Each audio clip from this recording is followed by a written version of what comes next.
What's up, Random Phantom? How's it going? Hope you guys are doing well. Today we're about to get into my first time watches of June 2021. This time it's going to be a little different. Rather than me just going through the movies and whatever of what I watched, I'm going to rank them live while I talk about them. So it's like, I think it's a better option rather than what I was doing previously in the previous videos. So let's get into ranking my first time watches of June 2021. First up, we have The Bank Job, starring Jason Statham. I felt it was a bit cliche. Wasn't really a big fan of this one, so it's going to go in the 6 out of 10 range. Romancing the Stone. A lot of people know this movie. Like, I know a lot of people say, like, Indiana Jones inspired it. Romancing the Stone, I give a 7.5 out of 10. It was fun, a nice little adventure flick. And then up next is Fools Rush In with Matthew Perry and Salma Hayek. Really good, better than expected movie. So this one's definitely an 8 out of 10 for me. I just adore this movie. Such a great romantic flick. I was just a sucker for it. And then what we have next is Rush with Chris Hemsworth. I'm definitely giving this an 8 out of 10 as well. It was a really good racing movie. Definitely intense. There's like a few things that they did in this movie that I was like actually really surprised. I'm like, wow, that's not cliche at all. Like, seriously, that wasn't cliche at all.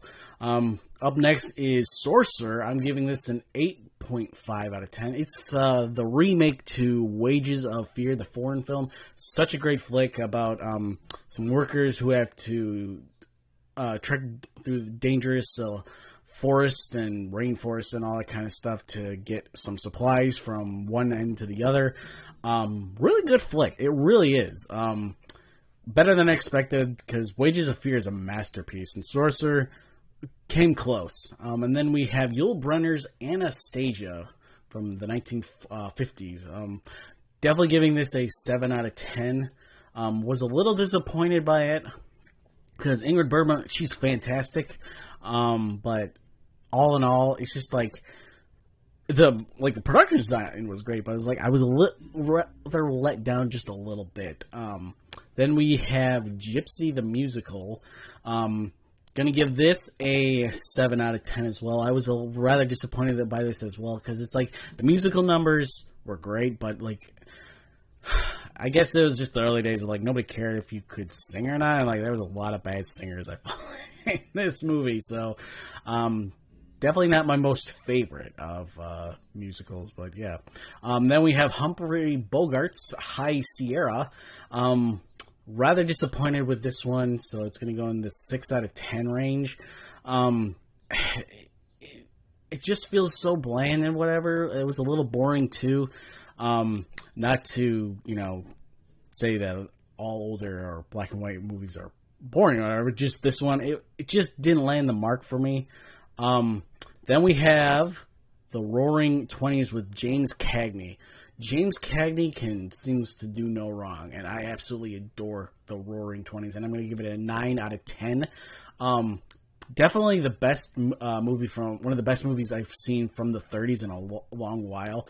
James Cagney, man, this movie it's just so good, and it stars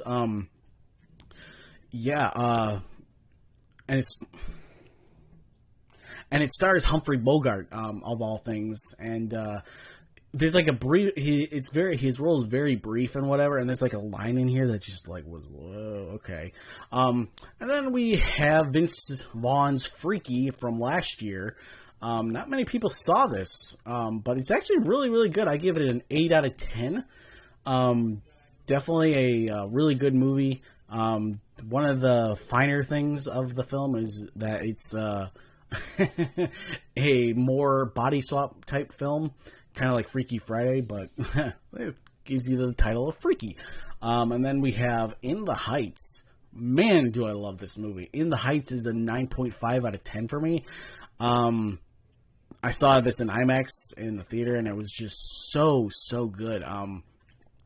Seriously, if you guys have never seen In the Heights, it is an absolutely fantastic film. Seriously, you guys gotta go see it. Always Be My Maybe is next. We have, which stars Keanu Reeves in a very small role, but it's a Netflix film. Pretty good, better than I expected. It was very entertaining. There's like a few things in this that I was like, wow, that's amazing that they put that in there. And then Mandy with Nicolas Cage. Definitely the worst movie I've seen in a while. It was just too artsy for me. I just couldn't stand it. It was like, okay, like the first half very artsy, the second half I'm just not a fan. And then Stronger with Jake Gyllenhaal. This is one of the movies that's based off the Boston Marathon bombing. I'm gonna give it a 7.5. Definitely could have been better. But Jake Gyllenhaal's performance, it's like I was fighting between 6 and a 7, but with that, there's a scene in this movie, if you have seen it, that scene with Jake Gyllenhaal is just amazing and just so good. So it gets a 7.5 out of me. Just the rest of the movie, it was just rather bland, and it really tries to be something that it really isn't. But yeah, Crimson Tide is next. I'm going to give this a 7 out of 10. It's Guillermo del Toro, a Guillermo del Toro directed film, I should say, and then it stars Tom Hiddleston.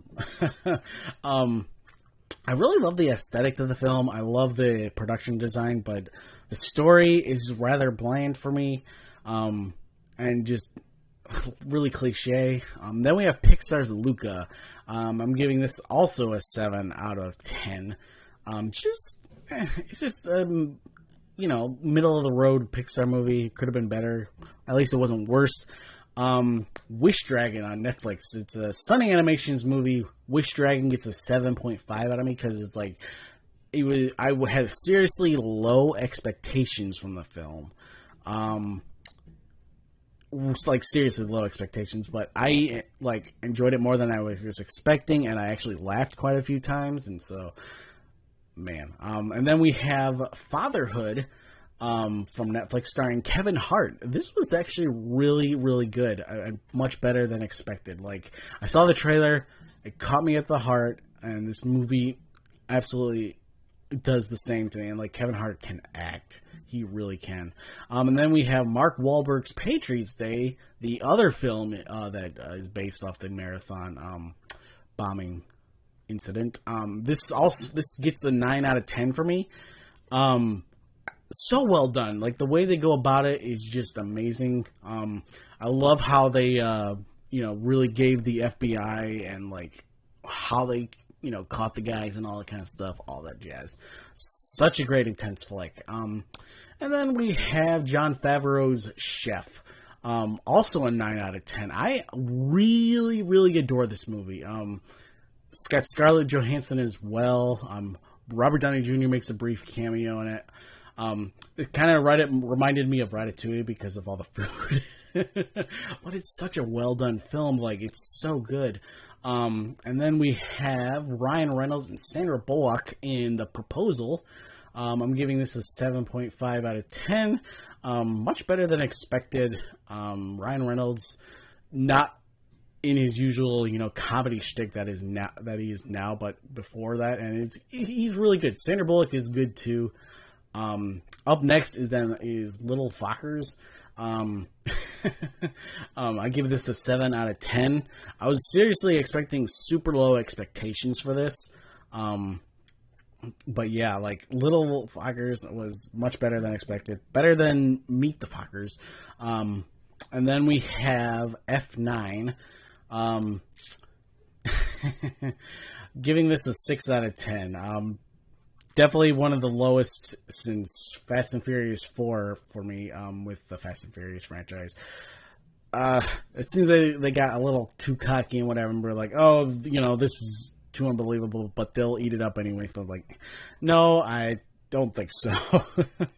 And then we have Kevin James's Here Comes the Boom. better than expected. I give a 7.5 out of 10. Kevin James, he's good. It was fine for boxing or UFC type film. Definitely really fun little flick. And then we have the remake of the thing. I'm giving this a 7 out of 10. Was not expecting this to be that good. Won't say one thing about the film because that'll spoil it, but the thing is really better than expected. Kind of wish they hadn't done all that CGI and whatever and kept what they did, because I always heard about this behind the scenes of them using practicals, and then just like post-production just came in and just and then we have the Hitman's Bodyguard's Wife, or Hitman's Wife's Bodyguard. I give that a 5 out of 10. Rather disappointing. The first one is a lot better, but that one isn't saying much. Got Ryan Reynolds, Samuel L. Jackson. It's just all the humor was just forced. It just didn't do anything for me. And then we have The Ice Road with Liam Neeson, and that's going to get 7.5 for me. It's on Netflix, if you don't know. It's actually a kind of a Wages of Fear / Sorcerer remake, a modern Netflix remake. It's actually better than expected. It wasn't that bad. Definitely recommend it for you guys to see it. And then up next is Percy Jackson's Sea of Monsters. Not a big fan of this. The first one was okay. This one, just not that great. And then last but not least is Kate Winslet and Leonardo DiCaprio's Revolutionary Road. Gonna give this an 8 out of 10. Little disappointed that it wasn't better than I was expecting, but it gets an 8 out of 10 for Leonardo DiCaprio, Kate Winslet. It's better than it was not as good, I should say, as I was expecting, but it's still worth a watch. Directed by Sam Mendes, and you have Roger Deakins coming in as the cinematographer for it. So that also heightens it up too.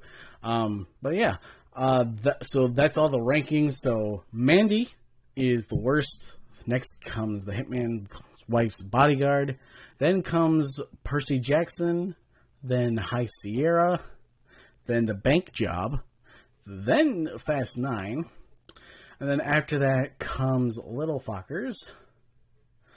Then I would say Gypsy, Anastasia, Crimson Tide, Luca the Thing. That's pretty good. Then I would say Wish Dragon comes next. Here Comes the Boom after that. The Proposal, Romancing the Stone, Stronger Than the Ice Road. Then we have, Fools Rush In. We have Freaky and Rush together. Revolutionary Road next. Then we have Sorcerer. I'm going to put Fatherhood. No, actually, that's a good rating. Always Be My Maybe, then Fatherhood. Then I'm going to put Patriots Day over here. Then I'm going to have Chef. And then I'm going to have The Roaring Twenties. And then In the Heights as the best. So In the Heights as the best movie I saw in the month of June.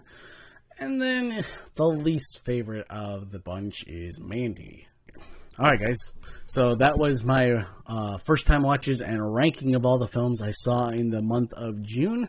I just want to say, if you like this, let me know, because I will definitely do it this way again rather than the previous times, because I feel like this was much better and I talked a lot more. But yeah, anyways guys, I just want to say, if you are new here and you made it to the end of this video, I just want to say I welcome you here to the Random Fandom. You can go to my channel to check out more top 10s, more trailer reactions, more videos like these. And if you do subscribe, don't forget to click the bell to get notified of future videos. And if you are a returning subscriber, I seriously appreciate you.